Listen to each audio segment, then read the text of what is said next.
तारीख पर तारीख, तारीख पर तारीख, तारीख पर तारीख, तारीख पर तारीख मिलती रही है। दोस्तों कैसे हैं आप लोग, उम्मीद करता ठीक ही होंगे। आज हम पढ़ने जा रहे हैं राजस्थान के बारे में। राजस्थान में अगर आप कोई पेपर देते हैं तो इसमें से ज़रूर पूछा जाता है झीलों के बारे में। तो हम आज पढ़ने जा रहे हैं राजस्थान की झीलों के बारे में। तो राजस्थान में मीठे और खारे पानी दोनों की झीलें पाई जाती हैं। इसका विभाजन भी महान जल विभाजक रेखा अरावली पर्वतमाला करती है। पश्चिमी भाग में ज़्यादातर खारे पानी की झीलें पाई जाती हैं तथा पूर्वी भाग में मीठे पानी की झीलें पाई जाती हैं। राजस्थान में मीठे पानी की झीलें कौन कौन सी हैं तो हम देखते हैं।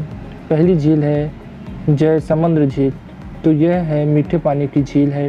जयसमुद्र उदयपुर झील राजस्थान में मीठे पानी की सबसे बड़ी कृत्रिम झील है।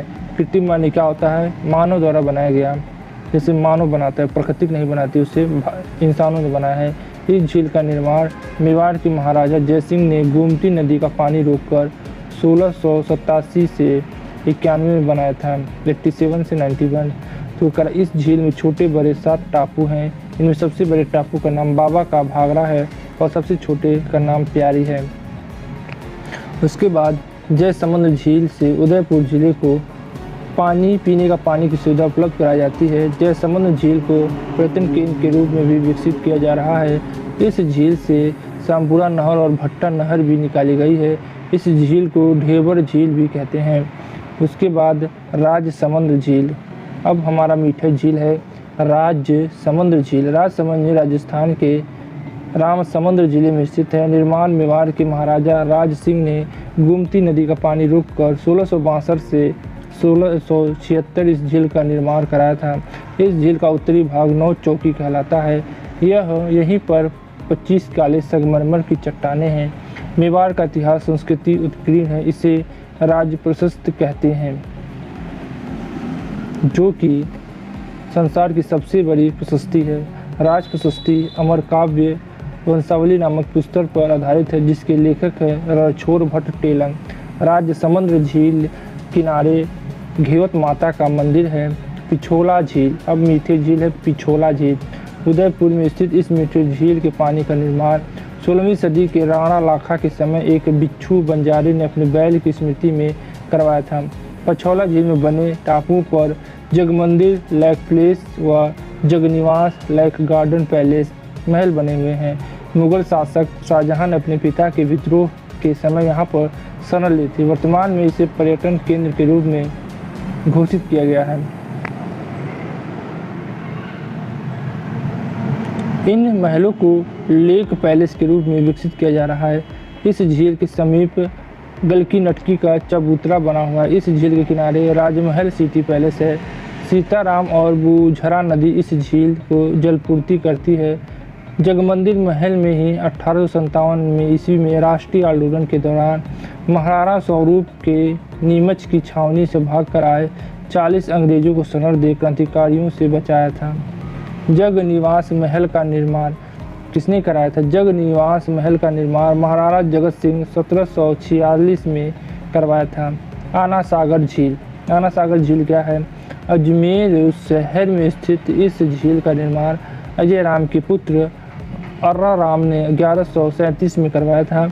पहाड़ों के मध्य स्थित होने के कारण यह झील अत्यंत मनोरम दृश्य प्रस्तुत करती है। यह मुगल शासक जहांगीर ने इसके समीप दौलता बाग का निर्माण कराया था। इसे वर्तमान में सुभाष उद्यान कहते हैं। जहांगीर ने यहाँ चश्मा ए नूर झरना बनवाया था। और इसके बारे में और बताते हैं। यहाँ पे क्या था, रूठी रानियों का महल और नूरजहाँ का महल भी जहांगीर ने बनवाया था। शाहजहां ने यहाँ पर बरादरी का निर्माण कराया था। नक्की झील। नक्की झील क्या है? राजस्थान के सरोही। आप देखेंगे राजस्थान में जितनी भी झीलें हैं अधिकतर झील कृत्रिम ही हैं, बहुत ही कम है। नक्का झील राजस्थान की सरोही जिले में माउंट आबू पर्वत पर स्थित नक्की झील राजस्थान की सर्वाधिक ऊंचाई पर सबसे गहरी झील है। झील का निर्माण ज्वालामुखी क्रेटर से हुआ है, अर्थात यह एक प्राकृतिक झील है। मानता है कि इस झील की खुदाई देवताओं ने अपने नाखूनों से की है, अतः इसे नक्की झील भी कहा जाता है। नक्की झील क्यों जाता है? क्योंकि नाखून से खोदा है देवताओं ने। इस झील में पहाड़ी क्षेत्र में स्थित है। इस झील में टापू जिस पर रघुनाथ जी का मंदिर बना है। इसके अलावा इस झील में एक तरफ मेढक जैसी चट्टानें बनी हुई हैं और जिसे टॉड रॉक कहा जाता है। एक चट्टान की आकृति महिला के समान है जिसे नॉक रॉक कहा जाता है। यहाँ पर एक अन्य पैरेट रॉक भी है। जिसके अलावा यहाँ हाथी गुफा, चंपा गुफा, राम झरोखा अन्य दर्शनीय स्थल है। आप जाइए जरूर घूमिए। यह झील गरसिया जनजाति के आध्यात्मिक केंद्र है। इसके समीप ही अबुजा देवी का मंदिर स्थित है, अतः इस पर्वत को अब्बू पर्वत कहा जाता है। पुष्कर झील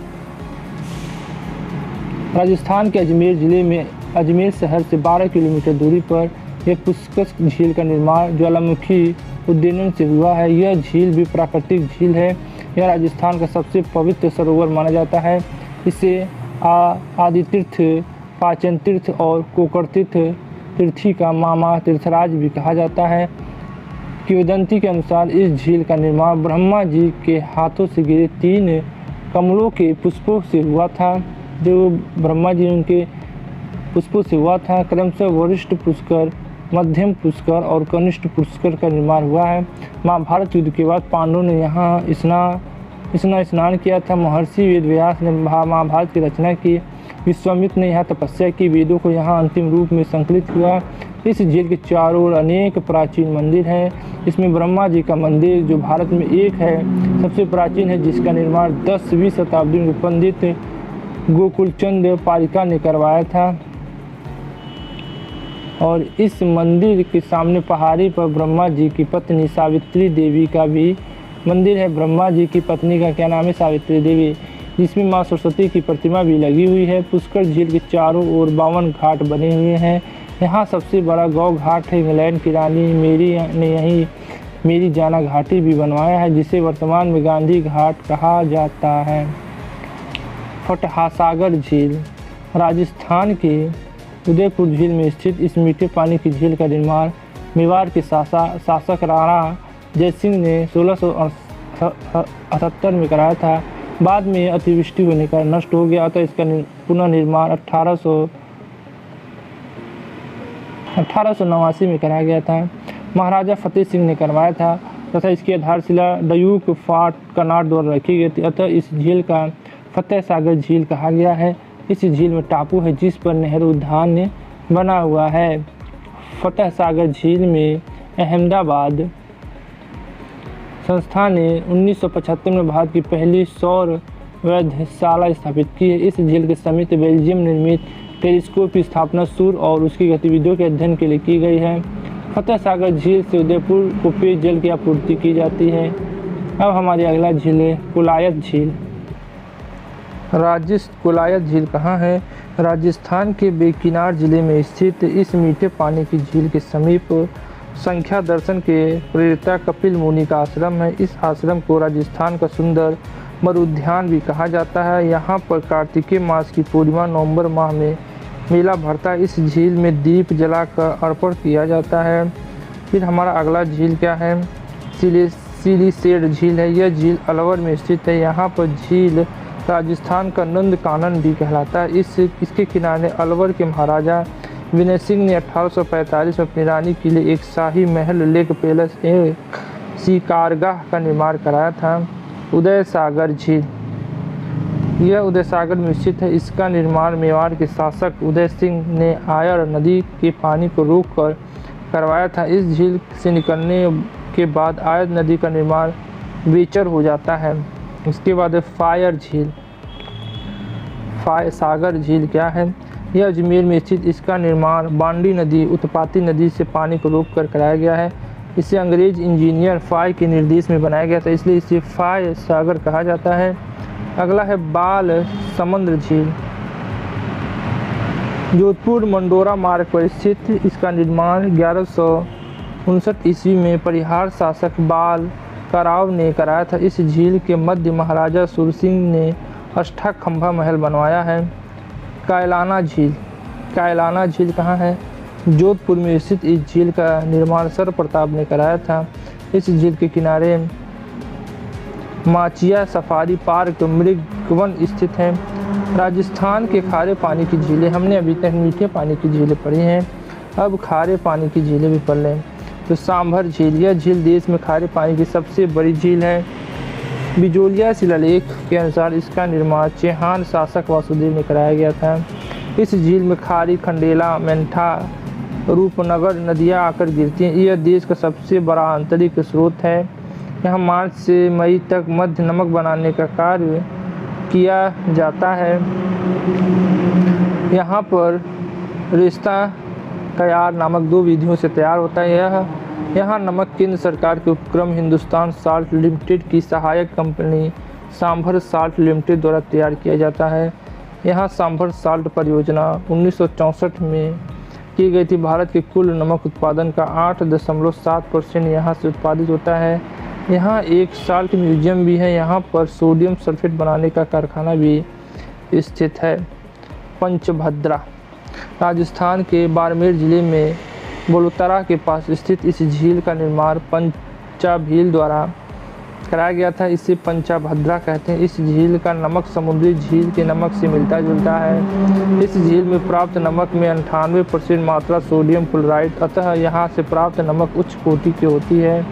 इस झील में प्राचीन समय से ही खारवाल जाति के 400 परिवार मुरली वृक्ष की टहनी से नमक क्रिस्टल स्टाफिट तैयार करते हैं। डिडवाना झील राजस्थान के नागौर जिले में स्थित लगभग 4 वर्ग किलो क्षेत्र में फैले इस झील में सोडियम क्लोराइड की बजाय सोडियम सल्फेट प्राप्त होता है। अतः यहाँ से प्राप्त नमक खाने योग्य नहीं है, इसलिए यहाँ के नमक विभिन्न रासायनिक क्रियाओं में प्रयुक्त होता है। इस झील के समीप ही राज्य सरकार द्वारा राजस्थान स्टेट केमिकल वर्क्स के नाम से 2 इकाई लगाए गए जो सोडियम सल्फेट और सोडियम सल्फाइड का निर्माण करते हैं। थोड़ी बड़ी मात्रा में यहाँ पर नमक बनाने का कार्य देवल जाति के लोगों द्वारा किया जाता है। उसके बाद है हमारा लूणकरणसर राजस्थान के बेकिनार जिले में स्थित यह झील अत्यंत छोटी है। यहाँ से प्राप्त नमक बहुत मात्रा में होती है। स्थानीय लोग की आपूर्ति कर पाते। यह झील उत्तरी राजस्थान की एकमात्र खारे पानी की झील है। लूणकरणसर मूंगफली के लिए प्रसिद्ध होने के राजस्थान का राजकोटा कहलाता है। खारे पानी की झीलें आपको मैं बता दूं कि काबोद झील जैसलमेर में है, डेगाना झील नागौर में है, रेवासा झील सीकर में है, कोछोड़ झील सीकर में है और फलौदी झील जोधपुर में है। तो ये हमने आपको बताया मीठे पानी और खारे पानी की झीलें। अगर आपको अच्छा लगे तो हमारे वीडियो को लाइक से सब्सक्राइब जरूर करें। आज के लिए बस इतना, फिर मिलते हैं नए वीडियो में। जय हिंद, जय भारत। इंसाफ या तारीख, अगर आप उन्हें इंसाफ नहीं दे सकते तो बंद कीजिए।